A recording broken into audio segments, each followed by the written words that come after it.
அஸ்ஸலாமு அலைக்கும் வரஹ்மத்துல்லாஹி பரக்காத்துஹு. மிக முக்கியமான வீடியோ இது. மிக முக்கியமான தலைப்பு. வசீஃபாக்கள் ஓதக்கூடிய ஒவ்வொரு முஸ்லிமும் இந்த விஷயத்தை கண்டிப்பாக தெரிந்து கொள்ளணும். வசீஃபாக்கள் ஓதப்படுகிறது, இபாதத் செய்யப்படுகிறது, அதிகமா ஓதுறாங்க, தொழுகிறாங்க, வணங்குறாங்க. அது எதுவரை அது பயனாக இருக்கும், எந்த கட்டத்துல அது நமக்கு ஆபத்தாக மாறும், கண்டிப்பாக ஒவ்வொருவரும் தெரிந்து கொள்ளணும். வசீஃபாக்கள் ஒருவருக்கு தலைகீழாக மாறுமா? அவருக்கு அது பாதிப்பை ஏற்படுத்துமா? தொழுகைகள், நோன்புகள், அவர் செய்யக்கூடிய இபாதத்துகள், தஸ்பீஹாத்துகள் பாதிப்பை ஏற்படுத்தக்கூடிய ஆற்றல் பெற்றவையா? ஆம். எதுவரை ஒருவர் தனது இபாதத்தின் மூலமாக நன்மைகளை செய்து வருகிறாரோ அதுவரை அவருக்கு அது பயனை கொடுக்கக்கூடியது. எந்த விதமான ப்ராப்ளமும் இல்லை, அவர் நன்மை செய்யக்கூடிய காலம் வரைக்கும். எப்பொழுது வசீஃபாக்களை ஓதக்கூடியவர், இபாதத்தில் மூழ்கி இருக்கக்கூடியவர், அதிகமான தஸ்பீஹாத்துகளை ஓதக்கூடியவர், திக்ருகளை செய்யக்கூடியவர் பெரும் பாவங்களில் ஈடுபடுகிறாரோ அது அவருக்கே எதிராக திரும்பும். அதற்கு பெயர் ரஜாத், திரும்புதல் என்ற பெயர் கொண்டது. இதை இன்னும் தெளிவா நம்ம பார்க்க இருக்கிறோம். கண்டிப்பாக ஒவ்வொரு முஸ்லிமும் பார்க்க வேண்டிய வீடியோ இது. தங்களுடைய குடும்பத்தில் இருக்கக்கூடிய ஒவ்வொருவரும் பார்க்க வேண்டிய விஷயம் இது. தாங்க இதை உதாசீனப்படுத்திடாதீங்க. இது சாதாரண விஷயம் நம்ம சொல்ல போறோம் நினைக்காதீங்க.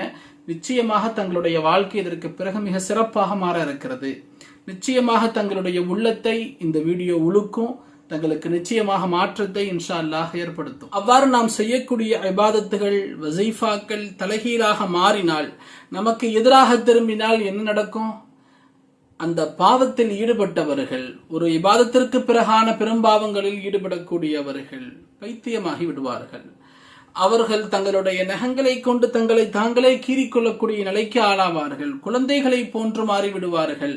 38-40 வயது உடையவர்கள் குழந்தைகள் போல் விளையாட ஆரம்பித்து விடுவார்கள். முழங்காலிட்டு நடக்க ஆரம்பிப்பார்கள். அதை பார்க்கக்கூடியவர்கள் ஏதோ இவர்களுக்கு ஜின் பிடித்து விட்டது, பேய் பிடித்து விட்டது என்று நினைப்பார்கள்.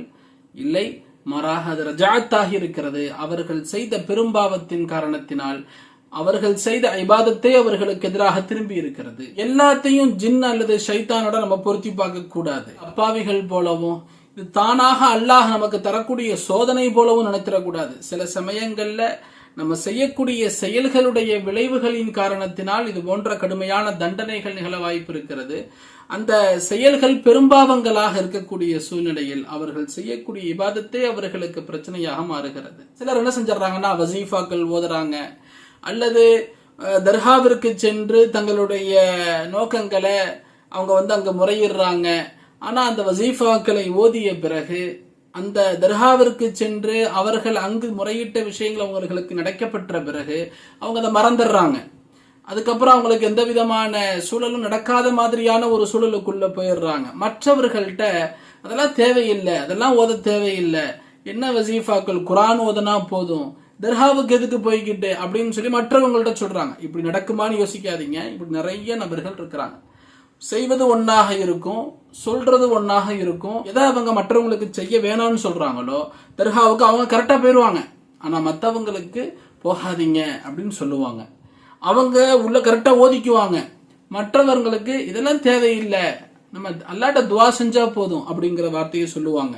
அப்ப இது போன்ற செய்யும் பொழுது இது நன்றி கெட்டத்தனமாக ஆகிறது.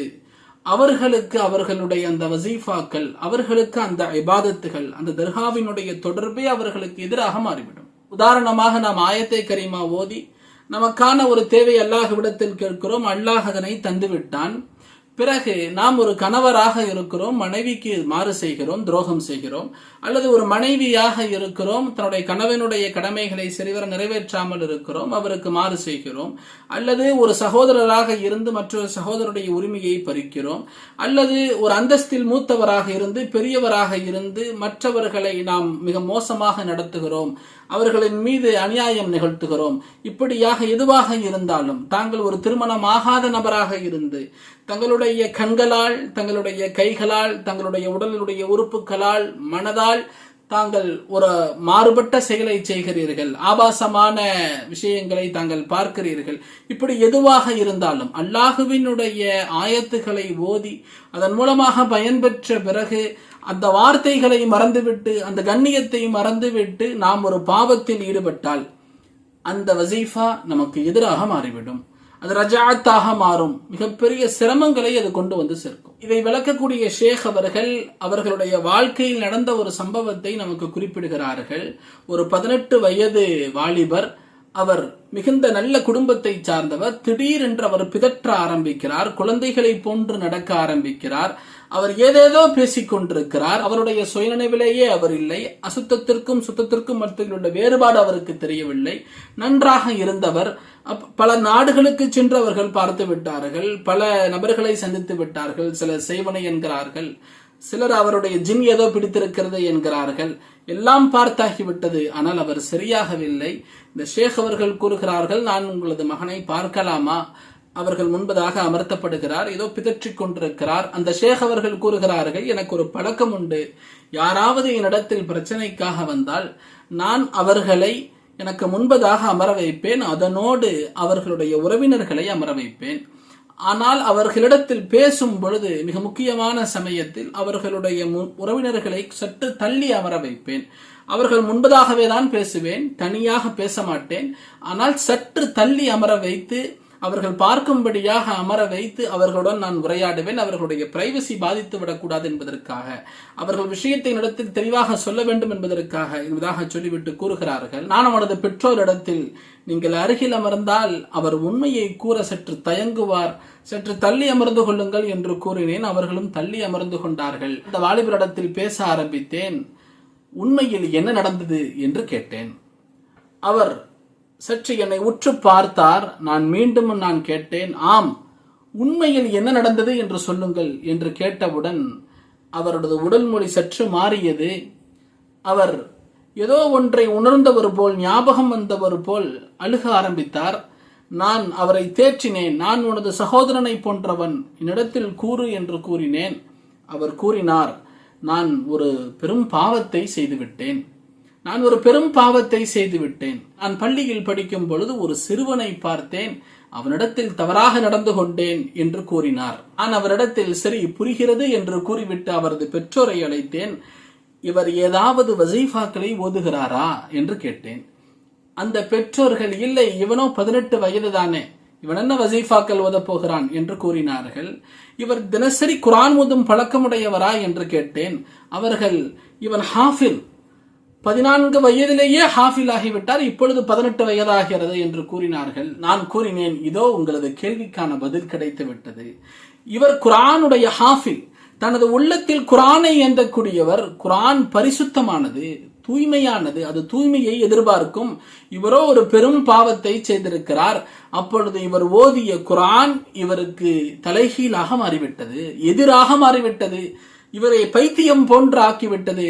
வசீஃபாக்களும் குர்ஆனும் இபாதத்தும் அதை செய்யக்கூடியவர் பெரும் பாவங்களில் ஈடுபடும் பொழுது இப்படித்தான் ஆகும், தலைகீழாக அது மாறும் என்பதாக கூறுகிறார். இப்பொழுது அவர்கள் என்னிடம் இப்பொழுது என்ன செய்வது என்று கேட்டார்கள்.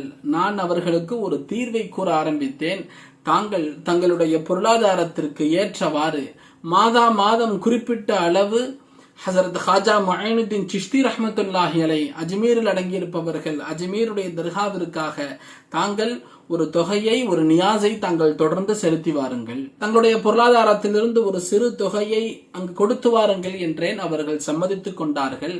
இரண்டாவதாக, இவர் ஒரு ஹாஃபிலாக இருக்கிறார். இவர்கள் வசிப்பது அமெரிக்கா. அங்க கம்யூனிட்டி சென்டர்ஸ் இருக்கும். கம்யூனிட்டி சென்டர்களில் இவர் ஹாஃபிலாக இருப்பதின் காரணத்தினால் மற்றவர்களுக்கு குர்ஆனை கற்றுக் கொடுக்கக்கூடிய வேலை இவருக்கு தாங்கள் பெற்றுக் கொடுங்கள். மேலும் ஐவேளை தொழுகை நடத்தும் இமாமாக ஏதாவது ஒரு கம்யூனிட்டி சென்டரில் தொடர்ந்து இவரை பணியாற்ற வையுங்கள் என்று கூறினேன். அவர்கள் அதற்கும் சம்மதித்தார்கள். சில வருடங்களுக்கு பிறகு சமூக ஊடகங்கள் மூலமாக என்னை பார்த்துவிட்டு அந்த வாலிபருடைய தாயார் என்னை அழைத்தார். அவர் அழைக்கும் பொழுது அவருடைய மகிழ்ச்சியினுடைய அளவை வார்த்தைகளால் விவரிக்க முடியாது. மிக மகிழ்ச்சியாக அவர் பேச ஆரம்பித்தார். அந்த ஷேக் அவங்க சொல்றாங்க, தாயார் கூற ஆரம்பிக்கிறார்கள், சகோதரரே, அன்றிலிருந்து 6 மாதங்கள் கடந்தன. என்னுடைய மகன் மீண்டும் படிப்பை தொடர ஆரம்பித்தார். கணினித்துறையில் BCIS என்ற படிப்பை அவர் பட்டத்தை பெற்றார். டெவலப்பராக அவர் உருவானார். 6 இலக்கங்களில் 6 ஃபிகர்ஸில் அவர் நல்லபடியாக சம்பாதிக்கிறார். அவருக்கு இன்று 3 குழந்தைகள் இருக்கின்றன. ஒரு பன்னாட்டு நிறுவனத்தில் அவர் நல்லபடியாக பணிபுரிகிறார் என்று அந்த தாயார் அழுது கொண்டே கூறினார் என்பதாக ஹசரத் அவங்க சொல்றாங்க. நான் கூறினேன், இது அல்லாஹுவினுடைய கிருபையும் உண்மையான தௌபாவிற்கு பிறகான மாற்றமும் வலிமார்களுடைய நற்பார்வையுமாகும். சகோதரி, இவர் இன்றும் தொழுகை நடத்துகிறாரா என்று கேட்டேன். இந்த தாயார் கூறினார், அதுபோன்று 10 கம்யூனிட்டி சென்டர்களை உருவாக்கி அதில் குழந்தைகளுக்கு பாடம் நடத்தி வருகிறார், பாடம் சொல்லிக் கொடுத்துக் கொண்டிருக்கிறார் என்பதாக அவர் கூறினார். அல்லாஹ்விடத்தில் நாம் உண்மையான தௌபா செய்து அல்லாஹ்விடத்தில் பாவமில்லாத ஒரு வாழ்வை நாம் தொடர்ந்தால் அல்லாஹ் சுப்ஹானஹு வ தஆலா வாழ்வை சுபிட்சமாக மாற்றி விடுவான். அதற்கு பிறகு மனிதர்கள் உங்களுக்கு யாரும் இல்லை. அதற்கு பிறகு வாழ்க்கையில் சோதனை கிடையாது. அதற்கு பிறகு செய்வனை, ஏவல், ஜின்னு, ஷைத்தான் இது அனைத்தும் உங்களுக்கு பின்னால் இருந்து வேண்டுமானால் செயல்படலாம். ஓதுவீர்களேயானால் உடனடியாக தூரமாகும். நாம் சரி செய்ய வேண்டியது முதலில் நம்மை நாம் சரி செய்து கொள்ளணும். நிறைய ஓதுறோம், தொழுகிறோம், சரி அல்லாட்ட நம்ம பாவ மன்னிப்பு தேடிக்கலாம். இது ஒரு பக்கம் பாவம் நடக்குது, நம்ம நிறைய ஓதுறோமே, நம்ம அதுக்கப்புறம் பாவ மன்னிப்பு தேடிக்கலாம் நம்ம நினைச்சோம் அப்படின்னு சொன்னா அது மிக மோசமான சிந்தனை. ஸல்லல்லாஹு அலைஹி வஸல்லம் அவர்கள் கூறுகிறார்கள், இன்னல்லாஹ லா யன்துரு இலா சுவரிக்கும் அம்வாலிக்கும். அல்லாஹ் உங்களுடைய தோற்றங்களையோ மேலும் உங்களுடைய பொருளாதாரத்தையோ பார்ப்பது கிடையாது. வலாக்கின் யன்துரு இலா குலூபிக்கும் அமாலிக்கும். அல்லாஹ் உங்களுடைய உள்ளங்களை பார்க்கிறான். அந்த உள்ளத்தில் என்ன இருக்கிறது? அதில் கள்ளத்தனம் இருக்கிறதா?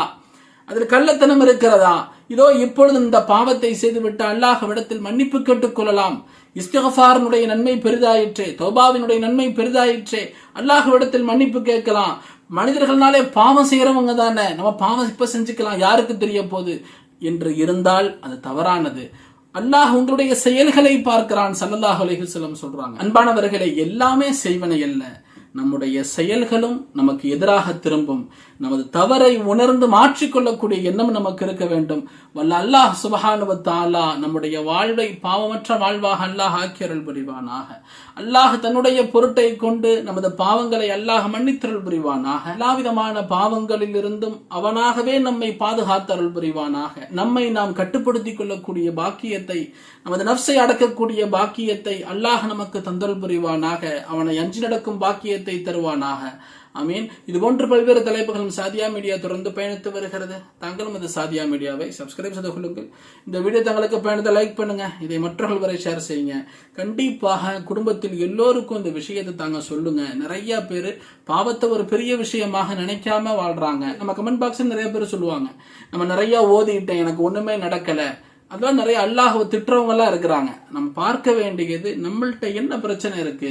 அதாவது பாவங்கள் செய்து கொண்டிருக்கிறோமா, அதோட ஓதுறோம்னா ரொம்ப ரொம்ப ஆபத்தானது. அது நெருப்புல எண்ணெயை ஊற்றுவதற்கு சமமானது. அல்லாஹ் சுப்ஹானஹு வ தஆலா நம்மை பாதுகாத்தருள் புரிவானாக. அஸ்ஸலாமு அலைக்கும் வரஹ்மத்துல்லாஹி வபரகாத்துஹு. அஸ்ஸலாமு அலைக்கும். நபி ஸல்லல்லாஹு அலைஹி வஸல்லம் அவர்கள் கூறுகிறார்கள், கல்வியை தேடக்கூடிய மாணவருக்காக வானங்களில் உள்ள படைப்பினங்கள் அனைத்தும் பூமியில் உள்ள படைப்பினங்கள் அனைத்தும் துவா செய்கின்றன. என்றால் நீருக்குள் இருக்கும் மீன்களும் கூட அவருக்காக துவா செய்கின்றன. ஒரு வணக்கசாலியை விட ஒரு ஆலிமின் சிறப்பானது நட்சத்திரங்களின் மீது சந்திரனுக்கு இருக்கும் சிறப்பை போன்றதாகும் என்று நபி ஸல்லல்லாஹு அலைஹி வஸல்லம் அவர்கள் கூறுகிறார்கள். மாணவர்களே, தங்களுடைய பிள்ளைகளை சிறந்த ஆலிமாகவும் ஹாஃபிலாகவும் உருவாக்குவதற்கான அற்புதமான தேர்வாக நமது அல் மதரசத்து சாதியா தங்களுக்காக இருக்கும். கீழ்கண்ட இந்த நம்பருக்கு தாங்கள் அட்மிஷன் என்று மட்டும் வாட்ஸ்அப் செய்தால் போதும். அட்மிஷன் வாட்ஸ்அப் செய்த உடனேயே தங்களுக்கு அட்மிஷனுடைய டீட்டெயில்ஸ் ஃபுல்லாக தங்களுக்கு வந்துடும். அதுக்கப்புறம் நாங்கள் உங்களுக்கு நேராக கால் பண்ணுவோம். இன்ஷா அல்லாஹ் தங்களுடைய விவரங்கள் எல்லாம் தெரிந்து கொள்வோம். மதரசாவுடைய விஷயங்கள், தங்களுடைய சந்தேகங்களை முழுக்க நம்மள்கிட்ட கேட்டு தெரிந்து கொள்ளலாம். எளிமையான இயற்கையான சூழலில் தரமான கல்வியோடு தங்களுடைய பிள்ளைகள் சிறந்த ஆலிமாகவும் ஹாஃபிலாகவும் உருவாகி இன்ஷா அல்லாஹ் வருவார்கள். மதரசா அதற்காக நிச்சயமாக உதவும். தாங்கள் தங்களுடைய மேலான துவாவில் நமது மதரசாவை ஞாபகம் வைப்பதோடு தங்களுடைய அண்டை வீட்டுக்காரர்கள், தங்களுக்கு தெரிந்தவர்கள் யாரேனும் தங்களுடைய பிள்ளைகளை மதரசாவில் சேர்க்க விரும்பினாங்கன்னு சொன்னால் தாராளமாக நம்ம மதரசாவை தாங்க ரெக்கமெண்ட் பண்ணுங்க. மேலும் அவங்களுக்காக நீங்கள் வாட்ஸ்அப்பில் கேட்டிருந்தாலும் ஓகே தான், அட்மிஷன் சொல்லி வந்தாலும் ஓகே தான், தங்களுக்கு நாங்கள் கால் பண்ணுவோம். அவங்களுடைய நம்பர் உங்கள்கிட்ட இருந்து நாங்கள் பெற்றுக்கொள்வோம். மதரசாவில் தங்களுடைய பிள்ளைகளை சேர்க்க விரும்பும் பெற்றோர்கள் தங்களுக்கு தெரிந்தால் அவங்க வரைக்கும் இந்த செய்தி தாங்க ஷேர் செய்யுங்க. அஸ்ஸலாமு அலைக்கும்.